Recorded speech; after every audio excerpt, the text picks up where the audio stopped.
Profile. A fact-finding mission on matters of development by the Government Information Service.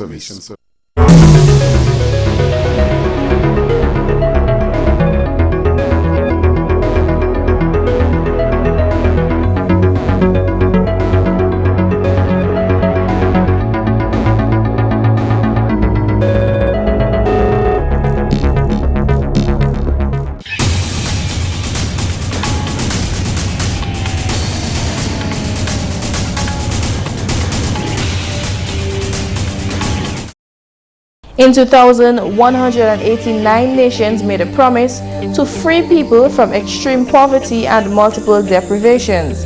This pledge turned into the 8 Millennium Development Goals, or MDGs. One of those goals is to reduce by half, by the year 2015, the proportion of the world's population without sustainable access to safe drinking water and basic sanitation. We're going to try to achieve that in 2013. And we're going to be the first country in the region, and maybe in the world, to have 100% access to potable water. And I believe that is a major achievement for the people of Dominica. Millions of dollars were spent across the island, and efforts have been intensified by governments to make the world's greatest commodity readily available to every Dominican. In total, Venezuela's government has invested about $8 million in Dominica's efforts to achieve Millennium Goal number 7. Before the completion of their respective water supply projects, the people of Dalis, Warner, and Campbell managed to live their lives with unreliable and inadequate water systems. For Warner residents, conditions were so until their water supply system was officially commissioned on September 26, 2011. The old system was constructed to serve a very small population, but as Warner grew and as people settled at high elevations, compounded by the fact that the water source was limited and the pipes had outlived their useful life, the water became unreliable and gave rise to severe inconveniences to the residents, some of whom had water in the past, and others who came to settle in Warner and was unable to connect to the already inefficient system. Today we have a system that is intended to be very reliable and one that can serve persons at the highest elevations in the extended Warner community. The entire community of Campbell is nestled on steep hills and deep valleys, and one can easily anticipate the challenges of installing an effective water supply system. One can also easily imagine the expected costs associated with such a task. In August of 2010, Campbell residents joined the rest of the country in accessing affordable and convenient drinking water. Their own $1.6 million water supply system was commissioned and also replaced an unreliable 30-odd-year arrangement. The structure is able to store and pump up to 30,000 gallons to community residents. The new water supply systems of Warner, Dalis, and Campbell, which were partly funded by the government of Venezuela, are welcome additions to the list of ventures by this government to make life more comfortable for Dominicans.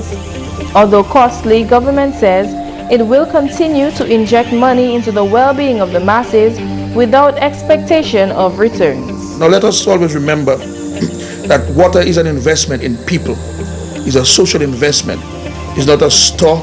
It's not a shop where you make profit, where you buy and sell. You do not make profit out of water in this country because infrastructure is very expensive. Most of water comes from the mountains. Most of our villages are in fact in the mountains, and many times you have to be pumping water up.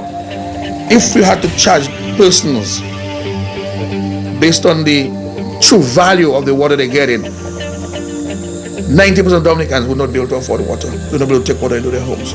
Okay? But water is an essential commodity. Water is life. And although we're not making monies off the water, the WASCO is always in the red. But you have to bring the water to the people because it's necessary and responsible of the state to do it.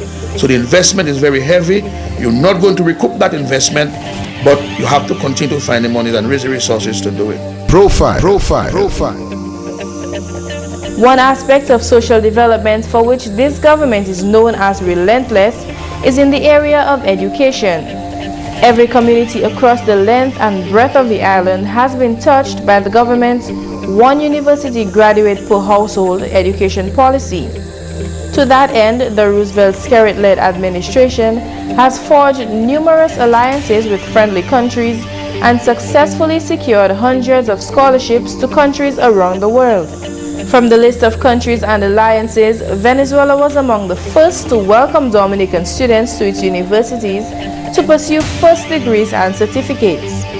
Liz Coffey graduated in 2009 with a Bachelor's of Science in Tourism Management in Venezuela and is now a marketing officer at the Discover Dominica Authority. I work as a marketing assistant in the marketing department, whereby I provide a strong support to the marketing team, to the head of marketing and the marketing executive in achieving our objectives, which are to promote and market the destination internationally, regionally and locally. And we do so for various forms, for PRs, attending trade shows, e-marketing, hosting farm trips to travel writers, journalists. So therefore we come up with different strategies, activities and campaign to reach our target audience, potential visitors. So all my work basically is aligned to that. And of course, which is aligned to the overall objective of the organization, which is to increase visitors' arrival and visitors' spend to the destination. Liz is satisfied that she is employed directly in her field of choice. Most of the courses that I studied, as I said, most times I get to put it into practice. The only aspects I would say, though, maybe I don't get enough opportunity to practice my Spanish or to interact with Spanish visitors. Coffey also expressed how grateful she is for the opportunity afforded her by the governments of Venezuela and Dominica. I would like to say thanks to the government of Dominica and to the government of Venezuela for affording me this opportunity. I'm very grateful because I'm grateful in the sense I'm happy for the knowledge that I have gained and the fact that my studies were completed with little or no cost to me. So that is gratifying and of course rewarding. Remy Joseph is a constable at the Marine Unit of the Commonwealth of Dominica Police Force. In addition to serving as a police officer for 12 years, Remy now holds a Bachelor's of Science in Maritime Administration. I studied at the Caribbean Maritime University in Venezuela from 2005 to 2011. Remy says his duties at the unit are not limited to any one task. Actually engaging in every aspect of the job. As I'm new, I do everything. I try to familiarize myself with the entire environment here. The Marine Unit is governed under the International Maritime Organization. Here we are governed by different conventions such as MAPOL, SOLAS. These are conventions under the International Maritime Organization. And these are areas that I studied at the university. He says he chose the field because he saw the need for trained officers in the Marine Unit of the Dominica Police Force, and he also says he has not regretted the move. I have always liked being involved in the maritime activities, and right now it's a pleasure being here. I think while I am here, I am making a great contribution in that field to the Marine Unit. Liz and Remy are just two from about 120 students who studied in ALBA member states through this scheme and who aim to contribute to nation building by developing themselves educationally.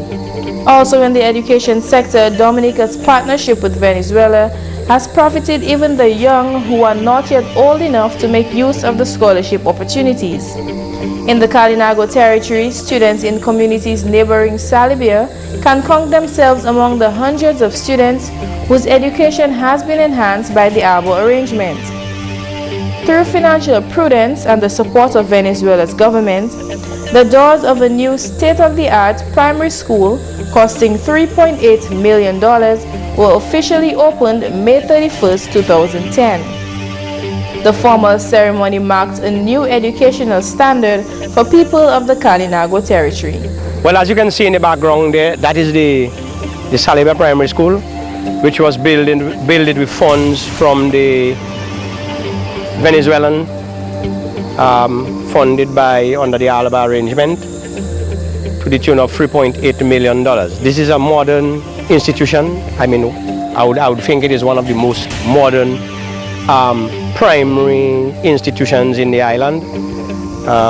The only other one that rivals this school is the school in San Sove, which was built about the same time. With modern facilities, I think it will greatly enhance the learning process and allow the students a more conducive learning environment. Also, it will assist the teachers because they will be in a modern facility with new classrooms, more equipment, and so on. And therefore, I would expect that the delivery would be much better. I would expect the learning outcome would be much greater. The hope is that overall development would not be restricted to the primary school students, but be extended to adolescents and adults as well. But we would expect that the adults can also utilize the building after working hours, especially with regard to adult education, youth consultations, and those things alike.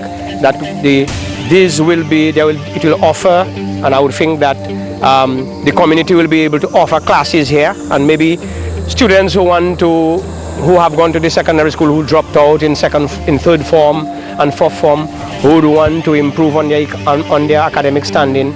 We should organize and structure some classes here for them in the afternoon to help improve on their academic advancement. So it is intended to create that kind of impact, not only for the school children, but for secondary school students and as well as adults in the community. Profile. In the health sector, the government of Venezuela has an open-ended offer with Dominica for children with heart complications to travel to Venezuela for heart surgery, which is not widely available in Dominica. The Venezuelan government have offered heart surgery for children with congenital heart defects and other heart problems in Venezuela to us. They have given us a list of heart conditions that they can offer treatment for, surgery for, and so some of the more complex ones they may not be able to offer, but the commoner ones they have offered to do the surgery for these children. There's no medical cost. However, the parents probably will have to help in terms of air transportation, but there's always help that can be sourced for that if a parent is unable to afford it. According to Dr. McIntyre, the humanitarian offer for infant cardiology surgery has made a difference in at least one child's standard of living. So far, we have not had a lot of kids accepted. So in fact, there's only one child who has had surgery in Venezuela for, as far as I know, for heart problem. And this patient, had what people refer to as a hole in the heart, and needed that to be closed because, of course, as she got older, she would get worse in terms of just ability to carry out her normal functions and injury or damage to the organs.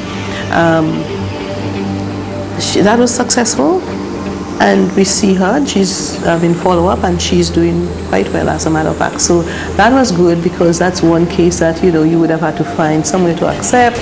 You'd have had to find money to send her across there for the medication, to send her across and to anywhere, and pay for it. So that was a definitely good outcome, and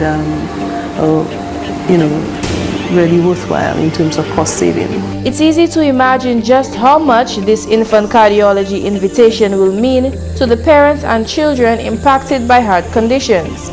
Dr. McIntyre says just having the offer available already speaks volumes. Heart surgery is one of those things that cost a lot of money, and I'm talking about like tens of thousands of dollars, and in as much as say $150,000 to $200,000. So help in that area is definitely needed, and the Also, we do have children who need to have heart surgery from time to time. Unfortunately, the ones that are more complex are the ones we usually have a challenge in getting an institution or hospital to accept. So the simpler ones, of course, is not as difficult. So in fact, having the offer is useful. It's almost impossible to put a cost on Venezuela's offer for free infant cardiology surgery, because as you can well imagine, the precise value can never fully be calculated. Profile. Even before then, agriculture has been the mainstay of Dominica's residents. For decades, the production and export of crops grown in the island's rich, dark soil served as Dominica's golden egg.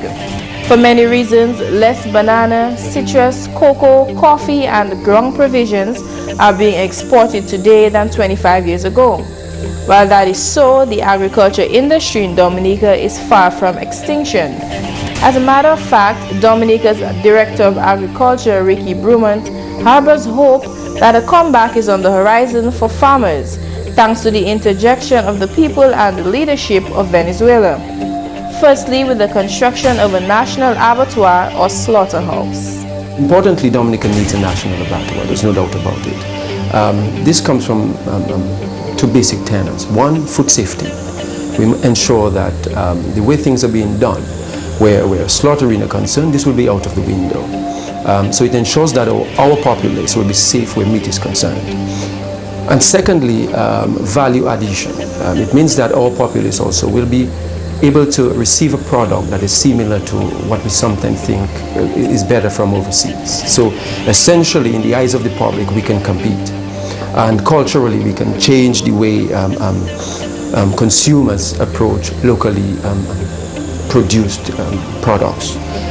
These are two basic tenets.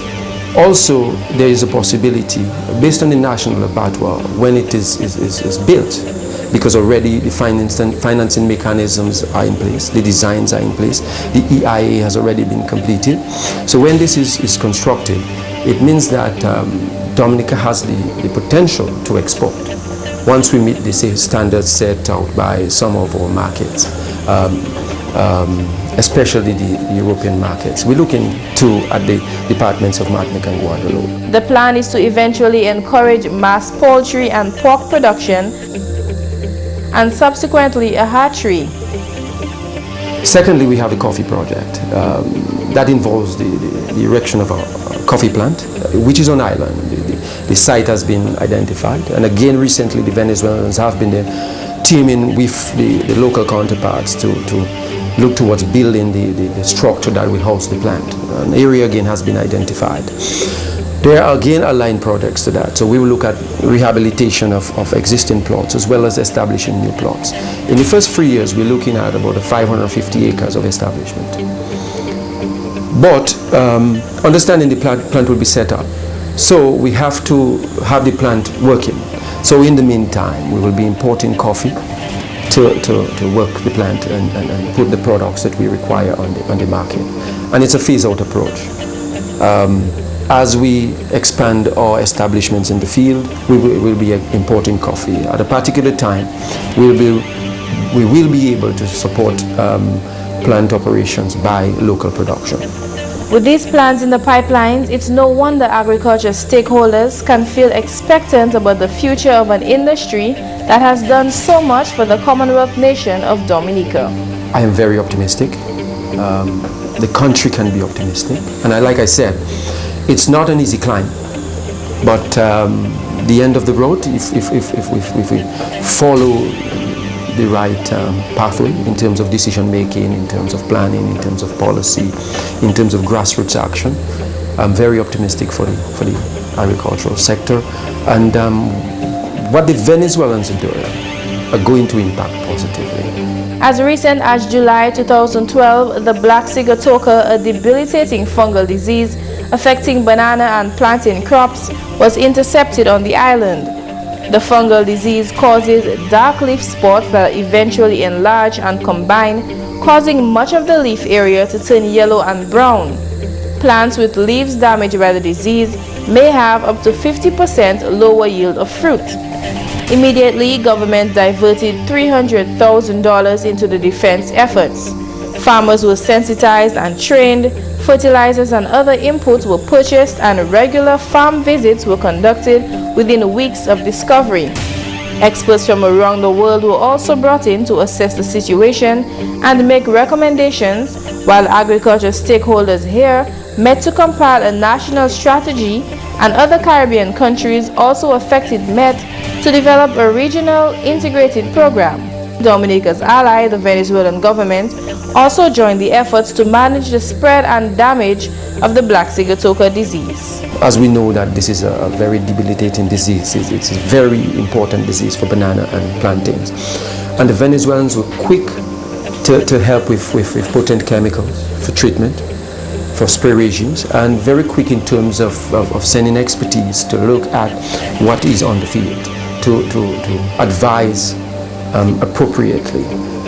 They reacted quickly and in kind, and that we welcome very much. And they have already, in terms of our spray regimes, in terms of the advice put forward, we've already have those field interventions done, and we're seeing the results today. So we'll continue along those lines. We'll continue asking for the support and welcoming the support, because this is important for the management of black sigatoka.